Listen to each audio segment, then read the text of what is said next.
James Clapper insinuates for the second time. He says Obama ordered us to spy on Trump campaign under the guise of Russian interference. Hello and welcome back to TST. If you're new to the channel, tap on the subscription button and press the notification bell so you can receive news and updates that you can rely on daily. Timelines matter when analyzing events that prove guilt or innocence. Now that Obama's, in my view, corrupt operatives in the intelligence community are likely feeling the heat with the pending DOJ IG report and US Attorney John Durham's finding regarding the origination of the seemingly fabricated Russia-Trump probe, they have reverted to a fallback narrative that the investigation of Trump was necessary for the protection of our country. At 12:15 p.m. on January 20th, 2017, Obama's outgoing National Security Advisor Susan Rice wrote an email to herself that appeared to suggest Susan Rice was attempting to protect herself if or when the scheme against President Trump went sideways. Her email contained this passage.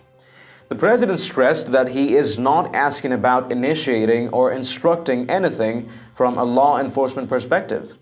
He reiterated that our law enforcement team needs to proceed as it normally would, by the book. As we're expected to soon have confirmed by the Department of Justice IG Michael Horowitz and Attorney Durham, very little, if anything, was done by the book. The failure to adhere to any book explains the inordinate number of firings and resignations that shook the DOJ and FBI following Trump's ascension to president. The timeline of events just won't support claims that members of the Obama administration were in any way serious about Russian interference in the 2016 election, and certainly not about any role that Donald Trump played in it.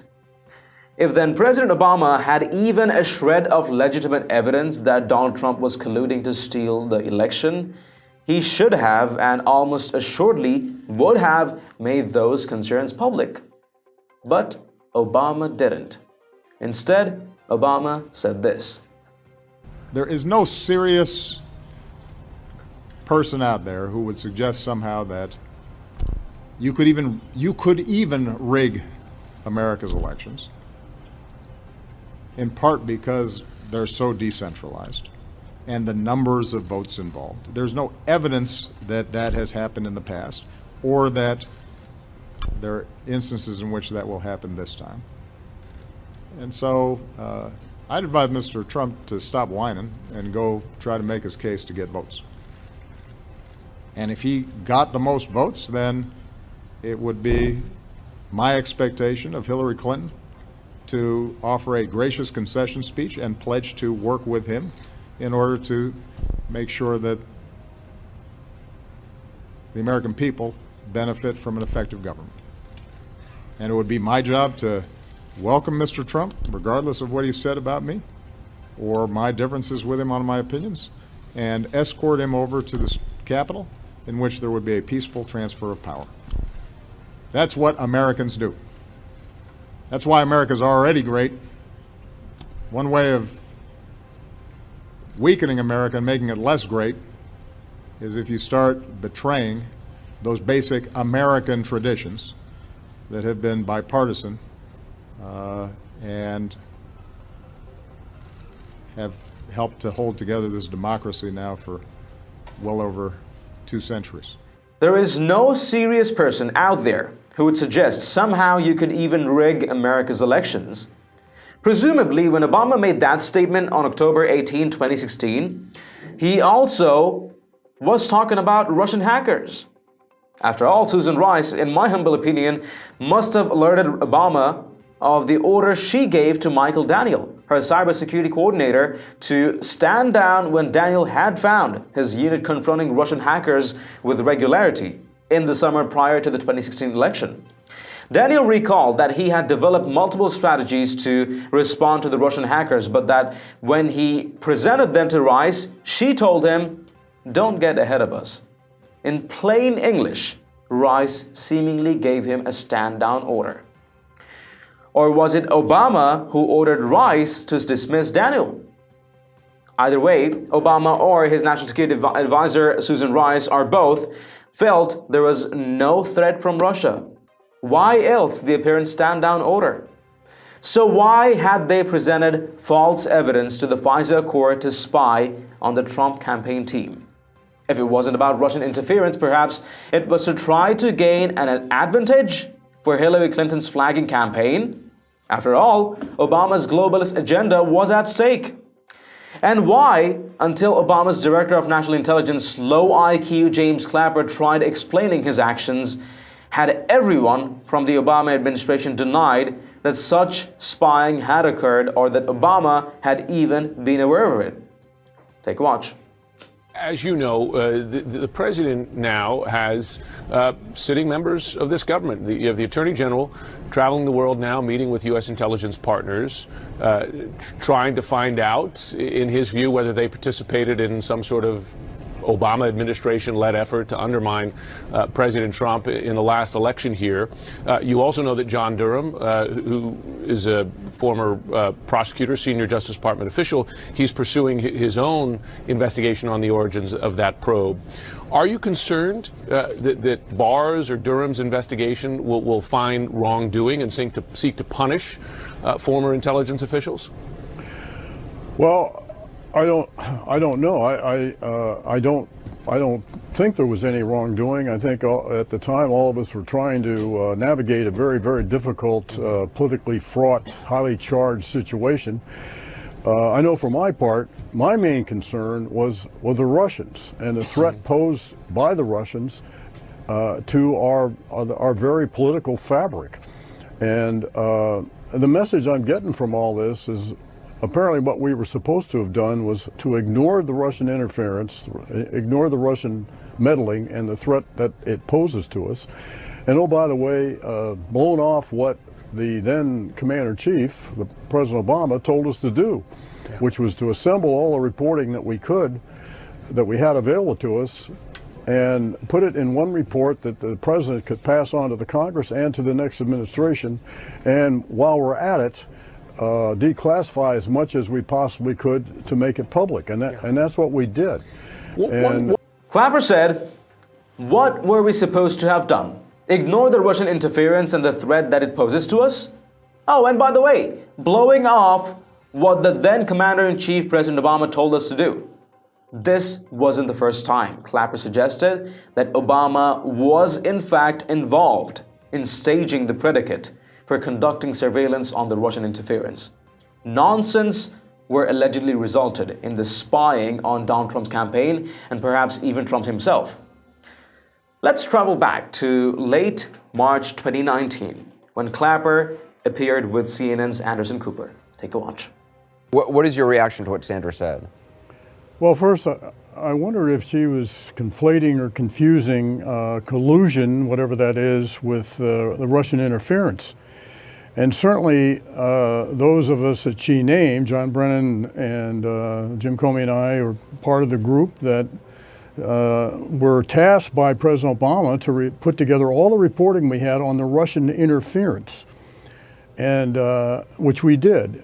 President Obama directly and personally confronted Putin about the Russian interference in September and did not accept at face value Putin's protestations. John Brennan directly did the same thing with his counterpart. On October 7th of 16, we put out a statement. When I say we, Jay Johnson, then Secretary of Homeland Security, and I put out a statement, a pretty forthright one, about warning of the Russian interference in our election. This was a month before the election, which unfortunately got drowned out by the Access Hollywood tape revelation. On December 29th, the administration issued a series of sanctions. PNG'd 35 Russian operatives, closed 2 dachas, et cetera. And then, of course, on January 6th, we issued our intelligence community assessment documenting the Russian interference, in which we had very high confidence in the evidence that we presented to then President-elect Trump at Trump Tower. I think what gives rise now, and I once again emphasize, that in that intelligence community assessment, there was nothing about collusion because we didn't have sufficient evidence of that to include it. And I have so stated publicly, starting with March 4th of 2017 when I appeared on Meet the Press. And I consistently said we didn't have the evidence at the time contemporaneously, and it was my great hope that the Mueller investigation would resolve that once and for all, and apparently it did. And regardless of your political stripes, whether you're an opponent or proponent of President Trump, that's a good thing for all of America. I would just note that my former general counsel, Robert Litt, has written an excellent treatise on the nuances of the language in the Barr memorandum, which, without going into it, I'll just say emphasizes the importance of transparency and having access, public access, to the entire report. In terms of things you have said on television subsequently, just over I don't know however long you've been talking on television, do you regret anything you have said in terms of raising questions about the president's behavior or some of the things the president has done or said? No, I don't. And I have put that in writing in my book as well. Yeah. I have concerns, and as do others, and I have tried to be factual and temperate and moderate about it, but I do have concerns, and no, I don't have any regrets. And do you still have the same concerns about the president, his relationship with Vladimir Putin, his tendency to side with Vladimir Putin against former intelligence officials or even his current intelligence officials? I do have concerns about the president's unwillingness or inability or whatever to call out the Russian interference in the election. And I would just point out that one of President Obama's objectives in tasking us to do that report on the Russian interference was to hand it off to the next administration. So the Trump administration would have that as a basis for taking action against Russia, which sort of hasn't happened in some ways. So just lastly, you've said before that you don't understand what you say are the strange personal deference to Putin by the president. Does Barr's summary of Mueller's findings, because that's all we've seen, clear that up for you at all, or you certainly want to see the full report? Well, I would, like everyone else, I would very much like to see what Mueller actually said in his report, and hopefully answer some of the unanswered questions that I think still linger. That the 3.5-page summary that the Attorney General provided, which was, it's kind of like headlines, details at 11 sort of thing, doesn't cut it. Yeah. Director Clapper, I appreciate you being with us. Thanks. Thanks, Anderson. Clapper said if it weren't for President Obama, we might not have done the intelligence community assessment that we did that set off a whole sequence of events which are still unfolding today, notably Special Counsel Mueller's investigation. President Obama is responsible for that, and it was he who tasked us to do that intelligence community assessment in the first place. I think it's an important point when it comes to critiquing President Obama. Clapper said, if US Attorney Durham determines the origination of the Trump-Russia investigation was based on a fraudulent construct, Obama, Rice, Brennan, Clapper, Comey, etc., all should be put under oath and asked to explain their actions. Share your thoughts and opinions in the comments down below. And haven't you checked out the official TST store yet? It has a variety of Patriot-themed custom t-shirts, sweatshirts, mugs, phone cases, and lots more. Make sure to take a look. Maybe help us out picking some products for yourself and your loved ones at great prices. It does make a huge difference to what we're doing here. Link in the description below. If you've liked this report, let us know by tapping that like button down below, share the news among friends and family, and don't forget to subscribe to our channel. Thank you for watching. Stay tuned for more news and updates on TST. This is David Ravine. I'll see you in the next one.